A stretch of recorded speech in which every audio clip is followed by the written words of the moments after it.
এগিয়ে যাচ্ছি, আবার মনে হলো না সেই আমার দিকে এগিয়ে আসছে। আমি তার দিকে এগিয়ে যাচ্ছি নাকি সে আমার দিকে এগিয়ে আসছে কিছুই বুঝতে পারলাম না। সিনথিয়া আমার দিকে এগিয়ে এসে বলল, কি হয়েছে বলুন তো, আর এভাবেই বা তাকিয়ে আছেন কেন? তার মানে মিলিকে বলা কথাগুলো সিনথিয়া শুনতে পাইনি, তাই আমিও ওই প্রসঙ্গটা এড়িয়ে যাওয়ার জন্য বললাম, কিছু হয়নি তো, আপনার দিকে তাকানো যাবে না এরকম কোনো রুলস আছে নাকি? থাকলে বলতে পারেন, আমি মেনে চলবো।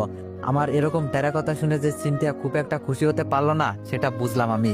সে কিছুটা মন খারাপ করে বলল, এমনিতেই আমার বয়ফ্রেন্ডের চিন্তায় মন সবসময় খারাপ থাকে, তার উপর আবার আপনার এরকম কথা। আপনি একটু ভালোভাবে কথা বলতে পারেন না? আমি না হয় ডিপ্রেশনে আছি তাই এরকম ব্যবহার করি আপনার সাথে, কিন্তু আপনি কেন আমার সাথে এরকম ব্যবহার করেন? আমি সিনথিয়ার কথার প্রতি উত্তরে বললাম, আমি ভাই সবসময় ডিপ্রেশনে থাকি। আমি ডিপ্রেশন থেকে দূরে থাকতে চাইলেও ডিপ্রেশন আমাকে ছাড়ে না। আপনার পেছনে এমনিতেই অনেক টাকা খরচ হয়ে গেছে আমার, আর সম্ভব না। আমরা দুজন দুজনের রাস্তায় চলে গেলেই বেটার হবে। কেউ কারো যেহেতু প্রয়োজনে আসার কোনো সম্ভাবনা নেই, সো আলাদা হয়ে যাওয়াটাই ভালো। আমার জীবনটা আপনার মতো এত সুখের না, এত বিলাসিতার না। আমার অতীত শুনে হয়তো আপনার হাসি পেয়েছে, তবে আমি জানি আমার অতীত কতটা কষ্টের। তখন সিনথিয়া বলল, প্রয়োজন নেই মানে? আমি একটা মেয়ে হয়ে কিভাবে এই ব্যস্ত শহরে আমার বয়ফ্রেন্ডকে খুঁজবো? ওর ফোন খোলা থাকলে তো কোনো সমস্যাই হতো না। আর আপনাকে তো আমি বলেছি আপনি যেতে পারেন না যতক্ষণ না পর্যন্ত আমার বয়ফ্রেন্ডের সাথে আমার দেখা হচ্ছে। আর টাকার কথা বলছেন, সব টাকা দিয়ে দিব আপনাকে। আমি বাসা থেকে বের হওয়ার সময় অনেক দামি দামি জিনিস ব্যাগের ভিতরে নিয়ে এসেছি, এগুলো বিক্রি করলে অনেক টাকা পাওয়া যাবে। আপনি হিসাব করে রাখেন, সব টাকা দিয়ে দিব আমি। আমি কিছু বললাম না। দেখতে দেখতে 24 ঘন্টা পার হয়ে গেল, বাট অবস্থার কোনো পরিবর্তন হলো না। বাধ্য হয়ে আমাদেরকে একটা বাসা ভাড়া নিতে হবে। মেয়েটা কাবিননামা সাথে নিয়ে এসেছিল, সে হয়তো জানতো এমন কিছু হবে, এটার দরকার হতে পারে, তাই ব্যাগে ভরে নিয়ে এসেছিল। আর সেটার কারণেই ঢাকা শহরের বুকে একটা বাসা ভাড়া পেলাম দুজন। আমি যে শুধু সিনথিয়ার জন্য বাসাটা নিয়েছি তা না, এখানে আমারও লাভ আছে। আমার থাকার জন্য একটা জায়গা দরকার ছিল, এর থেকে ভালো জায়গা হয়তো আমি পেতাম না, তাই এটাকেই বেছে নিয়েছি। কারণ বেঁচে থাকার জন্য একটা চাকরি দরকার, অন্তত আমার মতো মানুষদের। কারণ আমার আগে পিছে কেউ নাই, আমার থাকা খাবার ব্যবস্থা আমাকেই করতে হবে। সকালে ঘুম থেকে উঠে বের হয়ে যেতাম চাকরির খোঁজে। অনেক পরিচিত বন্ধুদের কাছে বলেও রেখেছি একটা চাকরির কথা, কিন্তু কেউ সেরকম কোনো ব্যবস্থা করে দিতে পারিনি। সবাই নিজেকে নিয়ে ব্যস্ত। আজকাল অন্য কারোর জন্য কেউ শ্রম দিতে চায় না, কারো কাছে অনুরোধ করে নিজের মর্যাদা কমাতে চায় না। আমার পরিচিত একজন মানুষ আছে, সে যদি তার উপরের জনের কাছে শুধু একটা সুপারিশ করে, রিকোয়েস্ট করে আমার চাকরির জন্য, তাহলে হয়ে যাবে। কিন্তু সেটা সে করবে না, এতে নাকি তার মান কমে যাবে। বাসা নেওয়ার পর 1 মাস চলে গেল। এই 1 মাসে অনেক কিছু পরিবর্তন হয়ে গেছে। আপন মানুষগুলো পর হয়ে গিয়েছে, পর মানুষগুলো হয়তো কিছুটা হলেও আপন হয়েছে। সেদিন বাবাকে সাহস করে ফোন দিয়ে বললাম, কেমন আছো বাবা? বাবা আমাকে কোনো কথা বলার সুযোগ না দিয়ে ফোনটা কেটে দিল। কেটে দেওয়ার আগে শুধু বলল, ফোন দিয়েছিস কেন? আজ আমার মেয়ের বিয়ে, ভুলেও তুই ফোন দিস না। আমরা তোকে ভুলে গিয়েছি, তুইও আমাদেরকে ভুলে যা, এটাই তোর জন্য ভালো হবে। বাবা ফোন রেখে দেওয়ার পর নিজের অজান্তেই কেঁদে দিই আমি। এমন কান্নার কতদিন করতে হবে জানা নেই। আজ আমার আদরের বোনটার বিয়ে, অথচ আমি তার সামনে নেই। সেও কি তাহলে তার ভাইয়ের কথা ভুলে গিয়েছে? ভুলে যাওয়াটাই স্বাভাবিক। খারাপ মানুষকে কেউ মনে রাখে না, মনে রাখলেও ঘৃণা করার জন্য মনে রাখে। আমাকে তো আর আমার বোন ঘৃণা করতে পারে না, তাই হয়তো ভুলে গিয়েছে। বাবা তো অনেক আগেই আমাকে ভুলে গিয়েছে, কিন্তু মা, মা কি করে আমাকে ভুলে গেল? কোনো মা কি তার সন্তানকে ভুলতে পারে? আমার মা কিভাবে পারলো? এইসব কথা মনে হতেই কান্নাটা আরো বেড়ে যায়। আজ আমার কান্না করার দিন, আজ আমার দুঃখের দিন, আজ আমার একা হয়ে যাওয়ার দিন। আমার কান্না থামানোর কেউ নেই, আমার চোখের পানি মুছে দেওয়ার মতো কেউ নেই।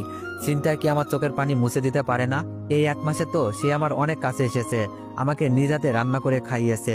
আমি না আসলে আমার আসার জন্য অপেক্ষা করতে করতে অস্থির হয়ে যেত। তবে দিন শেষে তার বয়ফ্রেন্ডের জন্য মন খারাপ থাকতো। তারপরেও তার সাথে আমার সম্পর্কটা অনেক উন্নতি হয়েছে।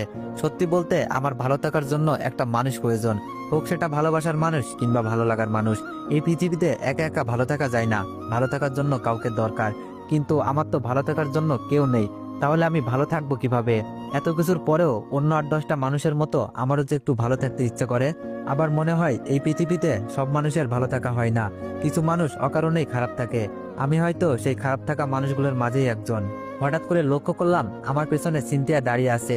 আমি চোখের পানিটা মুছে তার দিকে তাকাতেই সে একটা হাসি দিল। মনে হলো এই হাসিটার জন্য আমার খারাপ থাকাটা চলে গেলেও খুব বেশি অবাক হব না। আমি তার হাসিটা মুগ্ধ হয়ে দেখতে থাকি। আমার মুগ্ধতার চোখকে ফাঁকি দিয়ে সে দৌড়ে এসে আমাকে জড়িয়ে ধরে। তাহলে সে সিদ্ধান্ত বদলিয়েছে? বয়ফ্রেন্ডকে না পেয়ে পরিস্থিতির শিকার হয়ে যাকে বিয়ে করেছে তাকেই ভালোবাসতে শুরু করেছে। এমন হলে খারাপ হয় না। আমার ভালো থাকার জন্য একজন মানুষ আমি পেয়ে গেছি। তার জড়িয়ে ধরাতে কেমন যেন ভিতরটাতে ভূমিকম্প সৃষ্টি হলো।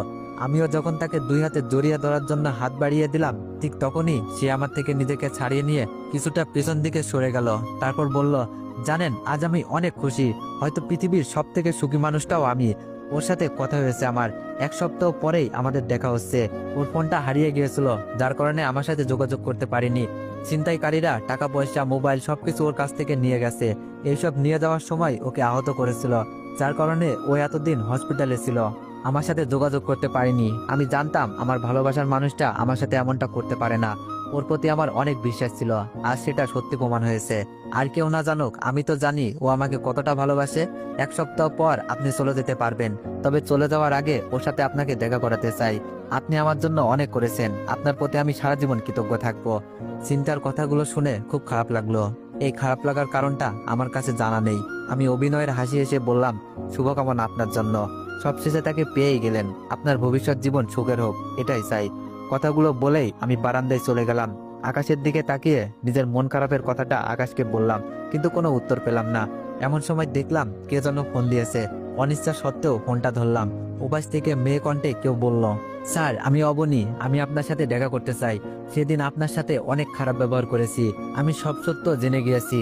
বাজে এমন একটা মিথ্যা অপবাদ আপনাকে দিতে পারে আমি ভাবিনি। আপনি একবার আমাদের বাড়িতে আসুন। মায়ের কঠিন একটা অসুখ বেঁধেছে, হয়তো এটা তারই পাপের শাস্তি। মরার আগে সে একবার আপনার কাছে ক্ষমা চাইতে চাই। আমার অবনীকে অনেক কিছু বলতে ইচ্ছা করছিল না, শুধু বললাম, এখন এসব বলে কি লাভ? এসব বললেই তো আর সবার কাছে আমি আগের মতো হব না। আমার নিজের, আমার পরিবারের যে অসম্মানটা হয়েছে সেটা তো আর ফিরে পাবো না। সবাই আমাকে তো খারাপ ছেলে হিসাবেই জানে। এখন তো আমার নির্দোষ হওয়ার ইচ্ছা নেই। যদি সম্ভব হয় আমার বাবা মাকে সত্যিটা জানিও। পৃথিবীর সবাই আমাকে খারাপ ভাবুক, আমার কিছু যায় আসে না, কিন্তু অন্তত 2টা মানুষ জানুক আমি এমন কাজ করিনি, এমন কাজ করতে পারি না। কথাগুলো বলে ফোনটা রেখে দিই, কারণ এই মুহূর্তে কারোর সাথে কথা বলতে আমার ভালো লাগছে না। এমনকি নিজেরই নিজেকে বড্ড বিরক্ত লাগছে। তো এভরিওয়ান, নেক্সট পার্ট খুব শীঘ্রই আসবে। ধন্যবাদ।